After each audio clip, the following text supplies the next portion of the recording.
In 1969, Terry Kath stood at the center of a band selling millions of records in just a few short years. As the lead guitarist and soulful voice of Chicago, he powered a sound that fused rock, jazz, and brass into something entirely new. His playing was so commanding that Jimi Hendrix famously called him the best guitarist in the universe. From 1964, 1966, Chicago's rise was explosive. Between 1970, 1973, multiple albums went platinum, and relentless touring pushed the band to the top tier of American rock. But behind the numbers, cracks formed: alcohol, cocaine, depression, and a growing sense of alienation as the band shifted direction in the mid-1970 seconds. Then, on the 23rd of January, 1978, at just 31 years old, one casual sentence, "It's not loaded," ended everything. This wasn't just an accident. It was a collapse years in the making. 1964, 1966. Explosive fame, an image out of control. 1964 marked the formation of Chicago, then the Chicago Transit Authority, with Terry Kath immediately emerging as its raw creative engine. Kath wasn't just the lead guitarist. He was the band's emotional voltage, a powerful singer with deep soul inflections, and a guitarist unafraid of distortion in a jazz-influenced setting. Early live shows around Chicago and Los Angeles built a reputation for volume, risk, and intensity. Sets regularly stretched past expectations, with long improvisations and unpredictable dynamics. By 1966, industry attention grew fast, but so did pressure. Rehearsals tightened, touring schedules expanded, and the band's identity began to harden around commercial expectations. Kath thrived musically in chaos, but struggled personally with structure. Friends later recalled heavy drinking beginning early, not as excess, but as self-regulation. His image became difficult to manage. Mood swings before and after shows, resistance to polished presentation, a growing distrust of industry handlers. What the audience saw as fearlessness was also the first sign of impulsivity without brakes, a trait that fueled the music while quietly endangering the man behind it. By the end of 1966, Chicago was accelerating toward national success. Terry Kath was accelerating towards something far less stable. 1970, 1973. Success measured in numbers, pressure measured in silence. Between 1970 and 1973, Terry Kath was operating inside one of the most commercially powerful bands in America. Chicago released new material almost every year, while touring for 200+ nights annually, often crossing the United States multiple times within a single cycle. By this point, the band had sold tens of millions of records worldwide, with several releases reaching multi-platinum status within months, not years. Concert venues expanded from theatres to arenas, with average audiences jumping from 2,000, 3,000 to 15,000, 20,000 per night. Financially, the machine was flawless. Creatively, it was relentless. Studio sessions became compressed, deadlines fixed, experimentation rationed. Kath's guitar parts, once open-ended and volatile, were increasingly framed to fit radio length and broadcast clarity. The music succeeded, the system tightened. Offstage, the numbers told a different story. Alcohol consumption increased as touring intensified. Cocaine became more frequent, not recreationally, but functionally, used to stay alert, then shut down, then repeat. Sleep cycles fractured, relationships thinned. Kath began carrying a quiet sense of displacement, despite being central to the sound. The paradox was brutal.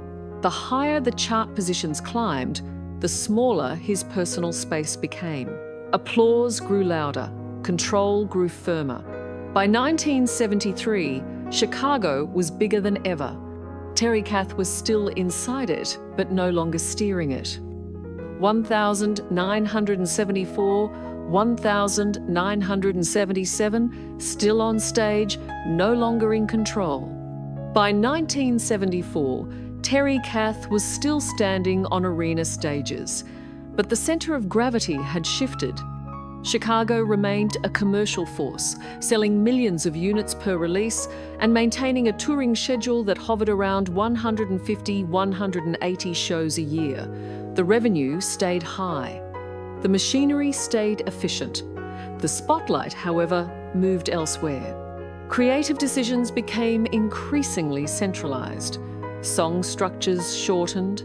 Guitar passages were trimmed to seconds rather than minutes. Where Kath once drove long-form improvisation, his contributions were now measured, timed, contained. Radio demanded consistency. Management demanded predictability. The margins for risk narrowed. Off stage, the numbers turned darker. Alcohol use escalated from nightly drinking to near daily dependence. Cocaine use followed the touring cycle up before shows, down afterward, creating a loop that rarely broke. Friends later described stretches of 48 to 72 hours without proper sleep, followed by long emotional crashes. Rehearsal attendance became inconsistent. Mood swings grew more pronounced. By 1976, the contrast was unmistakable. Chicago's brand was expanding, but Kath's personal authority inside the band was shrinking. He was still present on stage, still capable of brilliance, but increasingly isolated in decision-making. The applause continued. The internal disconnect widened. In these final years, nothing collapsed publicly. No scandal forced a stop. No headline warned of what was coming. The system kept moving forward while Terry Kath quietly fell out of sync with the life that had once revolved around him. The 23rd of January, 1978, the moment everything stopped. On the night of the 23rd of January, 1978, at a residence in Woodland Hills, Los Angeles, Terry Kath was 31 years old. The band had just completed another cycle of touring. Equipment was stored. Schedules were briefly clear. There was no performance that night, no crowd, no countdown. Just a room, a conversation, and a handgun. Witnesses later recalled the gun had been handled casually. The assumption was simple: unloaded.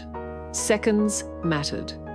A single trigger pull followed a sentence meant to reassure, "It's not loaded, it was." The shot struck at close range. Emergency services were called immediately, but the damage was catastrophic. Death was pronounced shortly after arrival at the hospital. Time from discharge to impact, moments. Time from impact to irreversible loss, minutes. The official ruling was accidental death by gunshot wound. No suicide note, no evidence of intent.